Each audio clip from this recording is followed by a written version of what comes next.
pleine journée. Si tu peux, il faut grimper haut et très vite.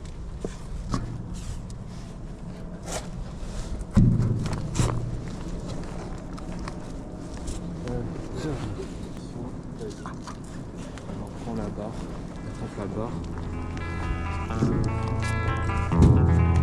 There is a house in New Orleans.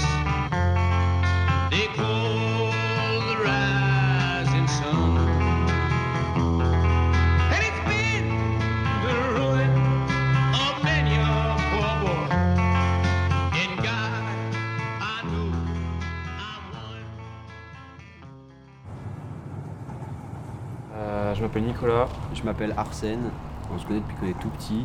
On habite à côté, l'un à côté de l'autre. Nos parents sont proches.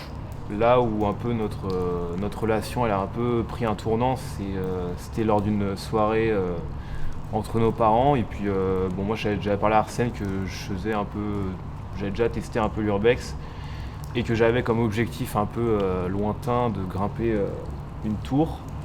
Je lui ai proposé ce projet, il a accroché et puis après on s'est fait notre première grimpe ensemble et on a tout de suite kiffé, on a tout de suite compris qu'on partageait la même passion.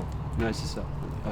Aujourd'hui on va parler d'Exil, c'est un groupe qu'on a créé en 2019, début confinement. Le groupe, il a pour objectif, le groupe n'a pas d'objectif, mais il s'est créé sur la même passion qui est l'urbex. Objectif, pas d'objectif, tu veux dans Fight Club ou pas? Ouais.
Qu'est-ce que l'urbex pour nous? Alors la définition même de l'urbex, c'est l'exploration urbaine. Nous, dans notre cas, on dit faire de l'urbex, mais ce qu'on fait réellement, ça se rapproche plus à de l'infiltration et de la grimpe urbaine.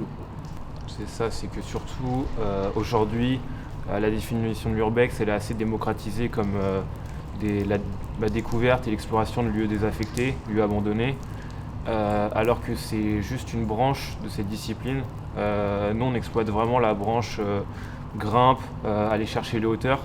Inconditionnellement, l'urbex, c'est le risque, enfin du moins dans notre pratique à nous de l'urbex, c'est inconditionnel que c'est forcément lié au risque et la mise en danger de sa personne. C'est-à-dire qu'il n'y a pas un moment quand on va grimper sur une grue ou quoi que ce soit, il n'y a pas un moment où on ne va pas penser « Ah bah là si je tombe, non ça va, tout va bien, je m'en sortirai ». Non, forcément, il y a un moment où tu penses à la mort et tu es obligé de penser à la mort parce que tu sais que ce que tu fais c'est dans tous les cas dangereux, mais c'est cette prise de conscience qui fait qu'on arrive à le faire de manière sécurisée entre guillemets. Puis ça, après on essaye de se fixer des limites aussi. Il y a des choses à ne pas faire, des choses à faire, enfin des choses qu'on peut faire et des choses à ne pas faire dans tous les cas. Et nous, une des règles qu'on s'est toujours fixées, c'est de toujours y aller à deux par exemple, au minimum.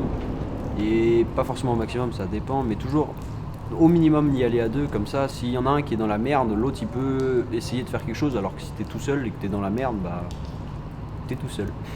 il y a deux avis, il y a deux expériences différentes qui peuvent parler, et donc ça remet en question constamment. Ça remet en question les limites de ce qu'on fait aussi, quoi. On y va à deux, donc on pose les limites à deux. Ça me fait penser à Rémi Lucidi,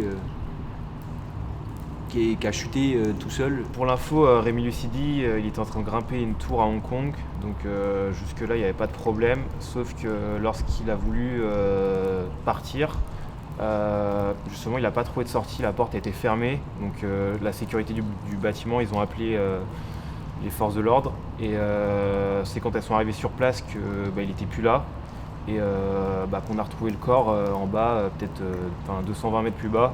Donc c'est sûrement qu'il a dû essayer peut-être de trouver une solution en prenant trop de risques, et ça l'a mené à la mort. Donc c'est pour ça qu'on essaie toujours d'être à deux, ça permet d'avoir un recul sur des décisions. Et s'il avait été peut-être avec d'autres personnes, je pense qu'il se serait rendu compte que c'était peut-être hors de propos de prendre autant de risques. Il y en a une qui doit faire à peu près 90 mètres, c'est la plus haute, celle qui était éclairée en bleu et rouge la nuit. Et on voulait aller là-haut, donc on voulait faire du repérage, donc on est rentré, on a galéré à rentrer.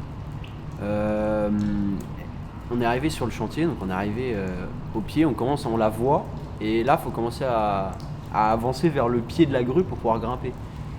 Et donc on cherche, on avance, on la voit, on avance tout droit vers la grue, puis on la trouve pas, on ne trouve pas le pied de la grue.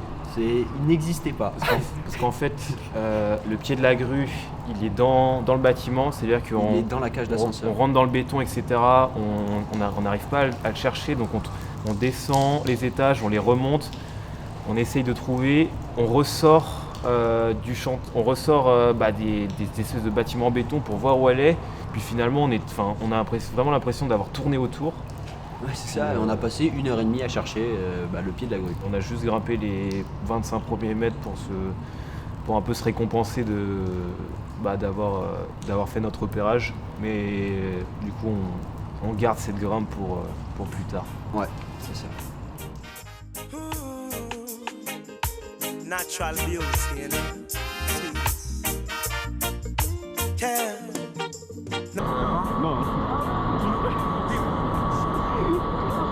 Pourquoi tu bouffes tes gâteaux alors? C'est pas si mal que ça. 26 milliards de maladies, le frérot il bouffe ce gâteau.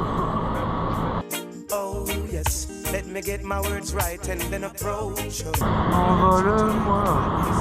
Y'a un mec, Ta gueule, hein. là-bas. Il y a totalement un mec. Je crois qu'il nous a vu, hein. Everyone can relate to when they find a special someone. And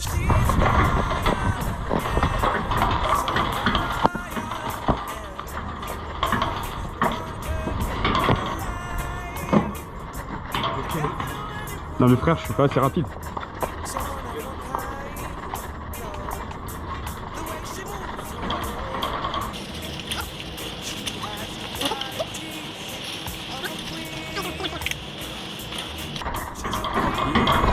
Bien, oui. Je me suis enculé les chevilles mais ça va. Ah bon? J'ai juste trop mal atterri. Ah.